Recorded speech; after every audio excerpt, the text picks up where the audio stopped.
If the system ever taught you to trust appearances, this is the moment it fails. The marble corridors of the state Supreme Court in New York carried a silence that felt heavier than sound itself, a kind of quiet that only existed in places where decisions shaped entire lives. Morning light filtered through tall glass panels, scattering pale reflections across polished floors as people moved with restrained purpose, attorneys clutching files, clerks speaking in lowered voices, security officers scanning each passing figure with routine precision. Among them walked a woman whose presence did not demand attention, yet somehow controlled the space without effort. Danielle Carter moved at a steady pace, her expression calm, her posture composed, her eyes observing everything while revealing nothing. To most, she appeared as just another visitor in a place filled with important schedules and urgent matters. But those who looked twice noticed the subtle shift in how security straightened, how conversations paused briefly as she passed. She did not rush, did not hesitate, and did not react to the weight of attention that occasionally followed her. It was the kind of silence that often came before recognition, before understanding, before everything changed. At the far end of the corridor, Officer Brian Miller stood near a security checkpoint, his stance rigid, his gaze sharp with routine suspicion. He had spent years believing that authority was something worn visibly, something measured by uniforms and tone rather than truth or position. When his eyes landed on Danielle, they narrowed slightly, not in recognition but in assumption. He stepped forward, raising a hand in a gesture that was both procedural and immediate. His voice carried just enough confidence to suggest certainty. "Ma'am, I need you to stop right there," he said, his tone firm but not yet aggressive. Around them, the corridor continued its rhythm, unaware that something subtle had just shifted. Danielle stopped without resistance, turning slightly to face him. Her expression did not change, but there was something in her stillness that made the air feel different, as if the moment had slowed just enough for observation. "Is there a problem, officer?" she asked evenly, her voice measured, calm, almost gentle. Miller glanced at her briefly, then at the documents in his hand, then back at her again, as though trying to place her within a category that made sense to him. The absence of visible identification that matched his expectations created a gap he filled with doubt rather than curiosity. "This area is restricted without clearance," he replied, stepping slightly closer, his tone tightening with authority that he assumed was absolute.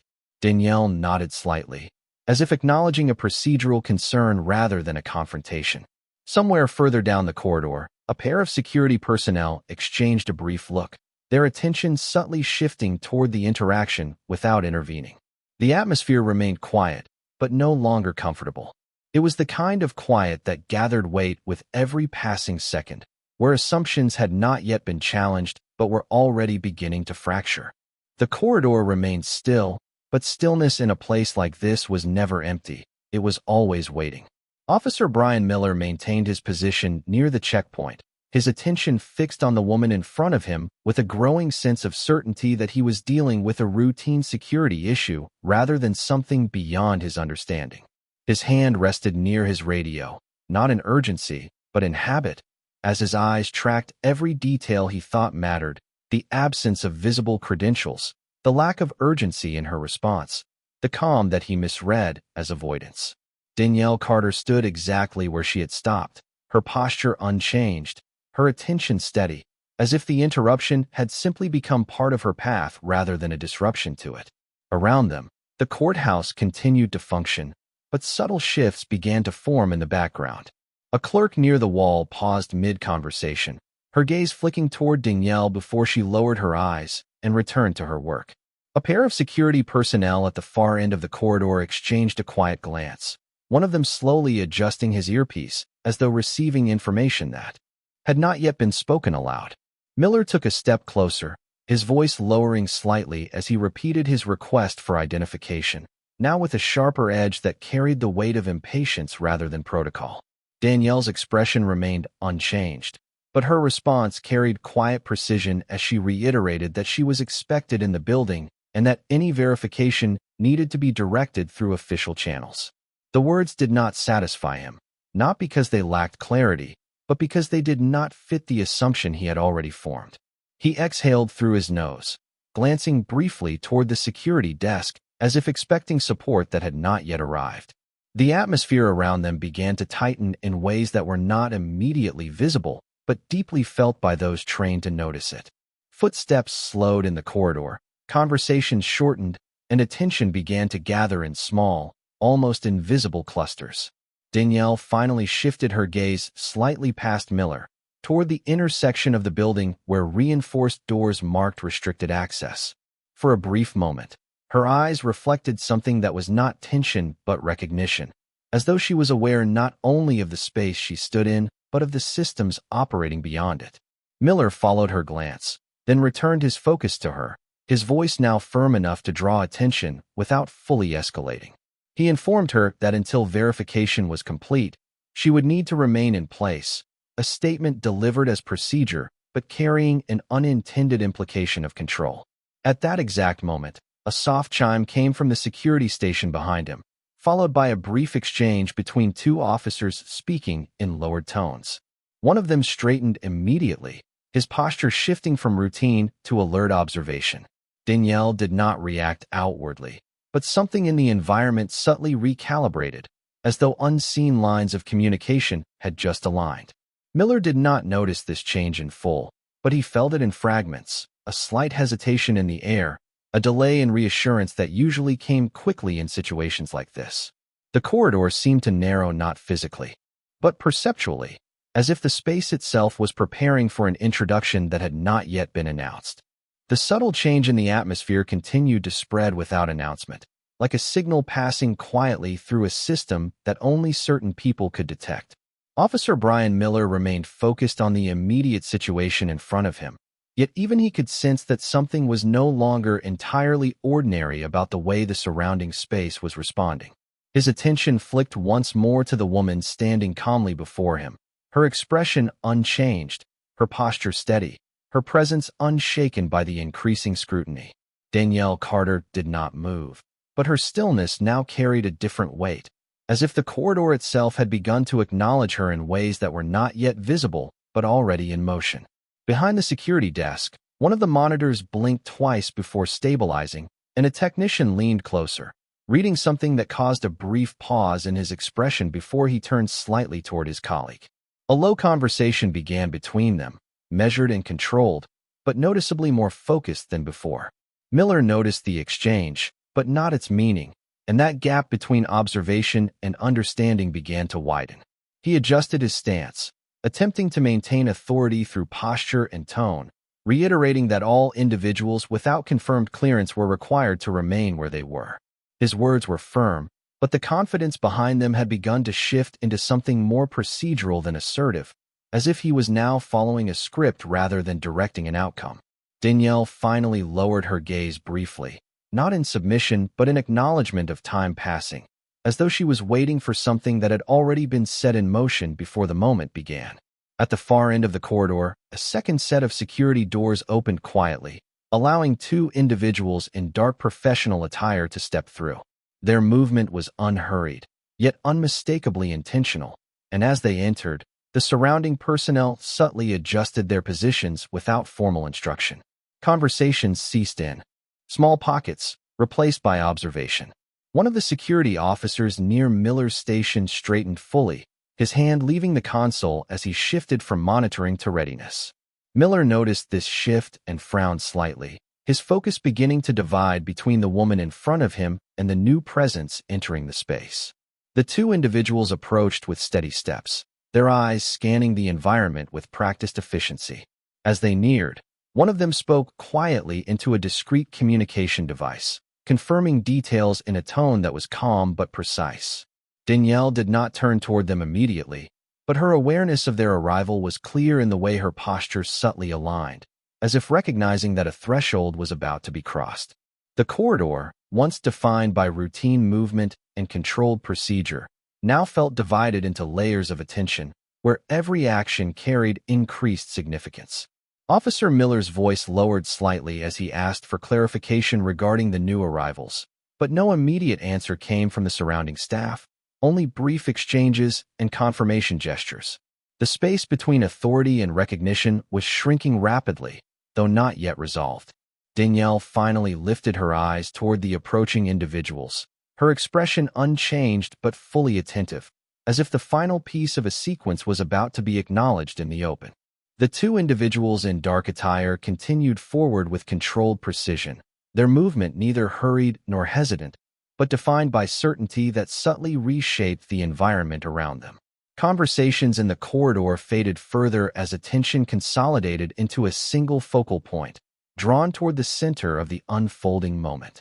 Officer Brian Miller observed them approaching, his posture tightening slightly as his instincts registered that their presence did not match routine courthouse protocol. He glanced briefly toward the security station, but received no immediate clarification, only a quiet confirmation gesture from one of the monitors that offered no comfort or explanation. Danielle Carter remained still, her gaze now fully aligned. With the approaching figures, her expression unchanged yet visibly attentive in a way that suggested recognition rather than curiosity. As the distance closed, one of the arriving individuals slowed his pace, scanning the corridor once more before speaking softly into his communication device. The tone of his voice was calm but deliberate, carrying information that was not meant for public interpretation, and in response, subtle acknowledgments echoed through unseen channels. Miller shifted his weight, now clearly unsettled by the lack of procedural transparency, his authority still intact in appearance but increasingly unsupported by the environment around him. The first of the two individuals stopped several feet away from Danielle, his eyes briefly meeting hers before he turned his attention toward Miller. The second remained slightly behind, positioned in a way that suggested coordination rather than observation. The lead individual spoke in a measured voice, addressing the situation not as a confrontation but as a verification of status. His words were precise, referencing clearance protocols and internal confirmation channels that were beyond standard courtroom access. As he spoke, Miller attempted to respond, explaining his enforcement of standard security procedure, but his voice now carried a noticeable reduction in certainty. The explanation felt incomplete even to him, as if it no longer fully applied to the situation unfolding in real time. Behind them, a third security officer approached the station, carrying a tablet device that displayed updated credentials and authorization markers. He paused upon arrival, scanning the screen before quietly stepping back, his expression shifting into quiet acknowledgement. Danielle finally spoke, her voice calm and controlled, not challenging but clarifying, stating that her scheduled presence within the building had been previously confirmed through official judicial channels. The lead individual nodded slightly, confirming her statement without hesitation. The corridor seemed to recalibrate again, not through sound or movement, but through recognition. Miller's focus shifted between Danielle and the arriving personnel, his earlier certainty now replaced by a careful attempt to reconcile procedure with unfolding confirmation. The weight of authority in the space was no longer centered in enforcement but in verification, and that shift was becoming increasingly clear. As the second individual stepped forward, he positioned himself between Miller and Danielle, not as a barrier, but as a formal acknowledgement of role transition. His communication device issued a brief notification tone, followed by a silent confirmation displayed on multiple security interfaces along the corridor. The environment responded immediately, with subtle adjustments in lighting alerts and access indicators. Miller stood still, his voice no longer rising, as he processed the fact that the situation was no longer defined by his control of it. Danielle remained composed, her presence unchanged, but now fully recognized within the system that surrounded her. The corridor, once governed by assumption and routine enforcement, had shifted into a state of formal recognition, where every individual present understood that the situation had reached its final phase of clarification. The corridor had fully transitioned into a state of formal acknowledgement, where every movement carried documented meaning and every silence felt structured rather than accidental. Officer Brian Miller stood near the checkpoint with his hands lowered, no longer projecting authority, but instead absorbing the reality that the situation was being redefined in real time by forces beyond procedural enforcement. The two individuals in dark attire now stood in clear alignment with Danielle Carter, their presence no longer ambiguous, but fully integrated into the operational understanding of the space. One of them briefly checked a secure device, confirming final authorization, while the other maintained a steady visual sweep of the surrounding personnel to ensure compliance with protocol. Danielle remained composed, her posture unchanged, her expression calm, but now fully acknowledged by the environment around her. The earlier uncertainty that had defined the interaction was gone, replaced by structured recognition that left no room for interpretation. Miller finally spoke again, his voice lower than before, asking for confirmation of jurisdictional authority. But even as he spoke, he seemed aware that the answer had already been established without him. The lead escort stepped slightly forward and delivered a clear statement of identification and clearance validation, referencing secure judicial authorization that placed Danielle within the highest tier of state court oversight. The words were not dramatic, but their effect was immediate, causing a visible shift in attention across the corridor. Security personnel at multiple points adjusted their stance, no longer observing as neutral participants, but as aligned witnesses to an official status confirmation.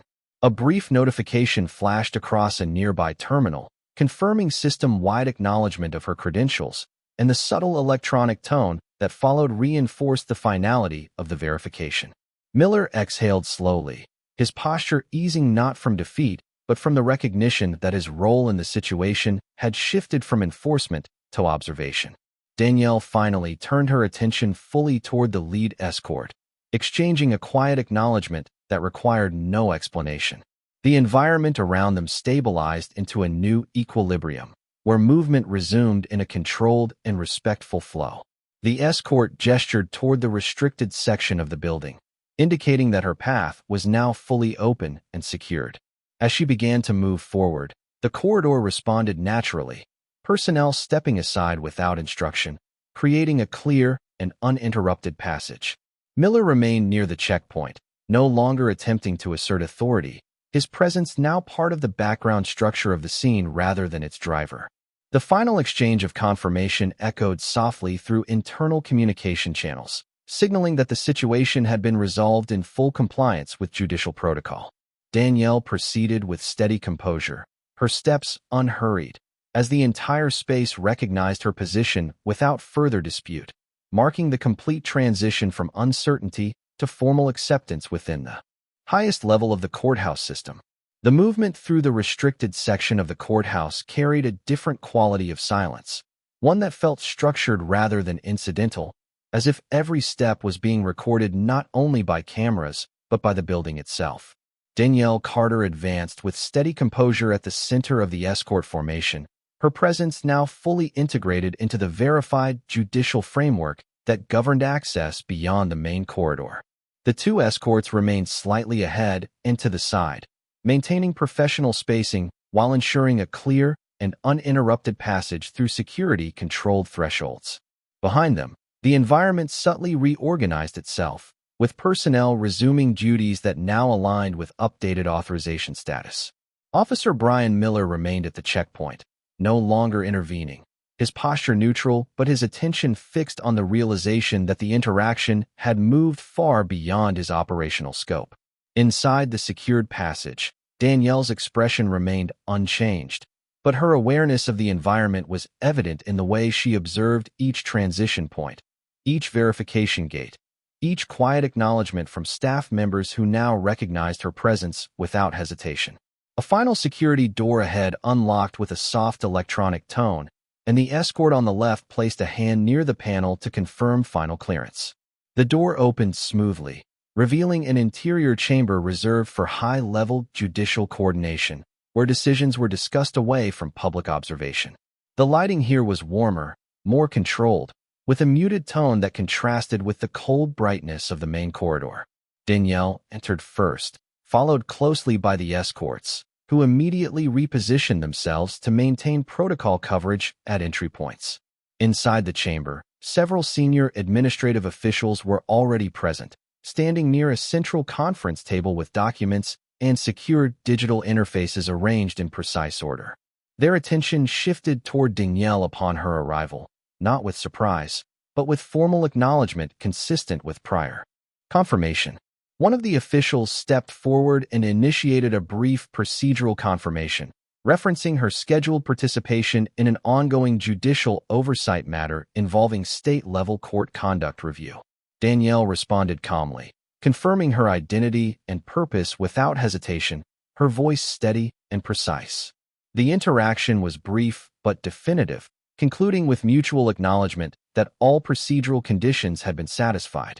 Behind her, the escorts exchanged a final confirmation through secure channels, signaling completion of transfer protocol. In the background, data systems across the courthouse reflected updated access status, synchronizing her clearance across multiple departments. The officials present returned to their positions, preparing for the scheduled proceedings that would follow her arrival.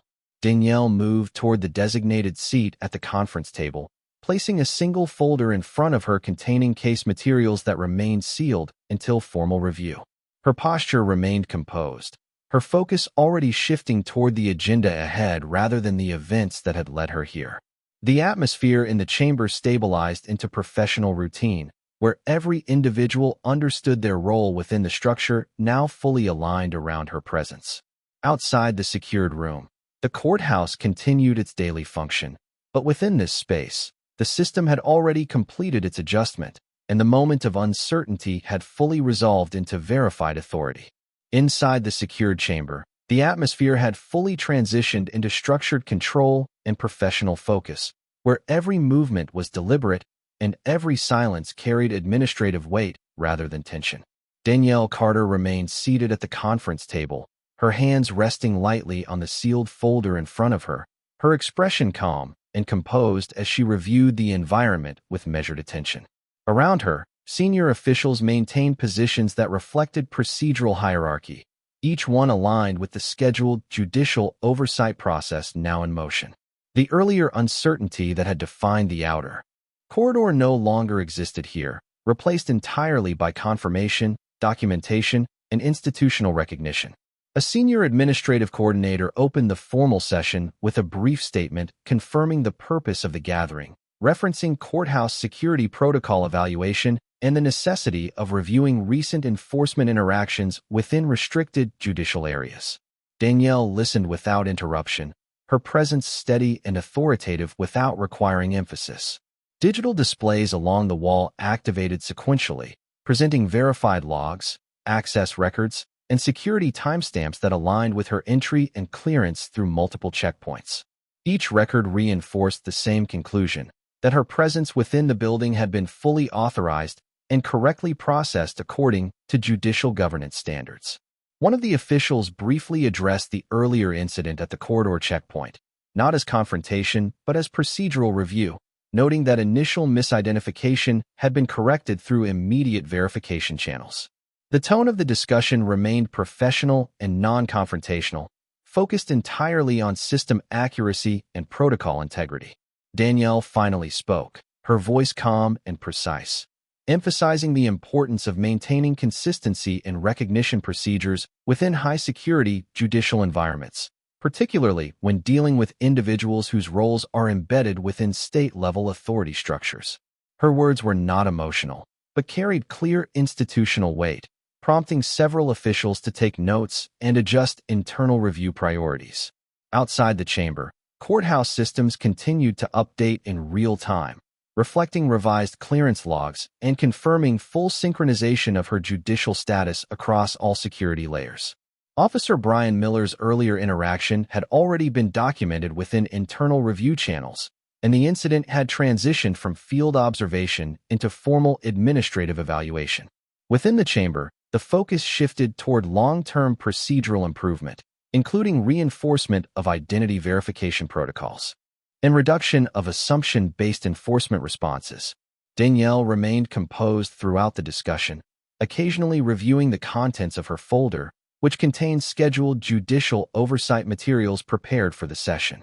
As the meeting progressed, the tone of the room remained steady and controlled, with each participant contributing within clearly defined procedural boundaries.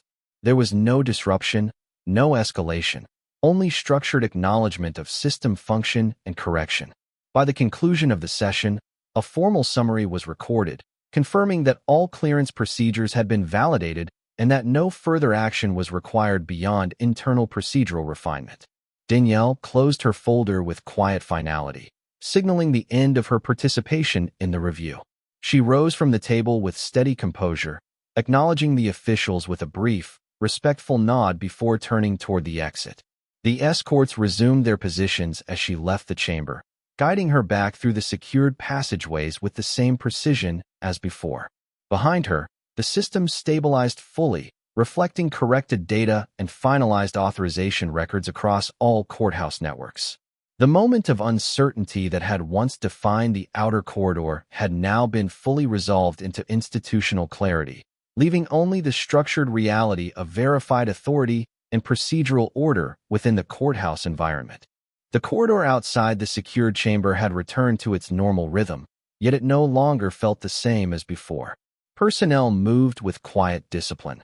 Conversations remained brief, and every interaction carried a subtle awareness of what had just been formally confirmed within the system. Danielle Carter continued her walk through the restricted passage with steady composure, escorted by the same two individuals who now maintained a respectful distance rather than protective urgency. The environment responded to her presence in a different way now, not through procedural alerts, but through recognition embedded in behavior. Security staff who previously relied on assumption now followed verified protocol with precise attention, allowing her passage without hesitation or uncertainty. Officer Brian Miller remained at his post in the outer corridor, his earlier stance replaced by quiet observation as internal confirmation logs updated across multiple terminals in real time. He no longer attempted to intervene or interpret the situation, as the structure of authority had already been clearly redefined by verified clearance data. Within the building, administrative systems had completed full synchronization, ensuring that Danielle's judicial status was consistently reflected across every access point and security layer. As she moved deeper toward the exit pathway, a final confirmation notification appeared on nearby monitors, indicating closure of the oversight protocol cycle and completion of procedural validation. The escorts exchanged brief acknowledgments, signaling that their responsibilities were concluding according to established guidelines. Danielle paused briefly near the final threshold, her gaze steady and reflective, as if acknowledging the completion of a structured process rather than a personal event. There was no expression of tension or relief, only calm resolution consistent with her role within the judicial framework. One of the escorts opened the final door, and the passage beyond revealed the exterior transition area of the courthouse, where normal operations resumed under standard public access conditions. As she stepped through, the internal environment behind her stabilized fully, with all systems returning to baseline operational status. Inside, the recorded incident involving initial misidentification had already been archived for procedural review, categorized strictly as a correction within protocol execution. Outside, the courthouse grounds were active with daily movement, yet nothing indicated disruption beyond routine institutional activity. Danielle proceeded forward with measured pace, accompanied briefly by her escorts until formal separation protocols were completed at the designated exit boundary. Once outside, she paused for a moment, allowing the transition from internal security environment to public space to settle naturally. The escorts acknowledged her departure with professional courtesy before returning inside, their presence dissolving back into the structured system from which they operated. Danielle then continued alone along the courthouse steps, her posture unchanged, her focus forward, and her presence now fully external to the controlled environment. Behind her, the courthouse remained unchanged on the surface, yet within its systems, every layer of recognition, verification, and procedural response had already been fully updated, leaving behind a complete record of corrected authority and finalized institutional clarity. Outside the courthouse steps, the afternoon air carried a calm that felt almost distant from the structured intensity that had unfolded inside. Danielle Carter stood for a moment at the base of the stone staircase, observing the steady rhythm of the city around her. Vehicles moved along the avenue at a measured pace, pedestrians crossed with ordinary focus, and the world appeared unchanged on the surface, as if nothing significant had occurred within the building behind her. Yet beneath that ordinary exterior, something fundamental had already shifted in ways that were not visible but deeply registered within the systems that governed the courthouse. Danielle adjusted her coat slightly, her expression still composed, her posture reflecting the same quiet authority that had been present throughout the entire sequence of events. There was no sense of triumph or confrontation, only the steady awareness of resolution. Inside the courthouse, internal records had already been finalized, confirming full validation of her judicial authority and the correction of procedural misalignment that had occurred earlier in the day. Security personnel who had witnessed the initial interaction returned to their normal duties, now operating under updated recognition protocols that required no further clarification. Officer Brian Miller, still stationed within the internal security network, had been formally documented within a procedural review file, his actions recorded strictly as part of a system correction process rather than a personal narrative. The structure of accountability had already absorbed the incident, categorizing it within established review frameworks designed to prevent repetition rather than assign emotion. Outside, Danielle began to walk down the remaining steps, her movement steady and unhurried, as if allowing the weight of the moment to settle into its final state of completion. The courthouse doors behind her closed with controlled precision, returning the building to its routine cycle of daily operations. For the public passing nearby, there was no visible indication of the internal adjustments that had taken place, only the quiet continuity of institutional function. Danielle reached the sidewalk and paused briefly, looking ahead at the flow of the city, where people continued their routines unaware of the layered systems of verification and authority operating within the courthouse just meters away. In that moment, the distinction between perception and structure became clear, not through force or confrontation, but through the quiet alignment of truth within an established system. Danielle then continued forward, her steps blending naturally into the rhythm of the city, carrying with her the final state of a process that had begun in uncertainty and concluded in complete procedural clarity. Behind her, the courthouse remained a symbol of order maintained through structure, now fully reconciled with the accuracy of its own systems, leaving no trace of disruption, only the silent confirmation that within its walls, recognition and truth had ultimately aligned.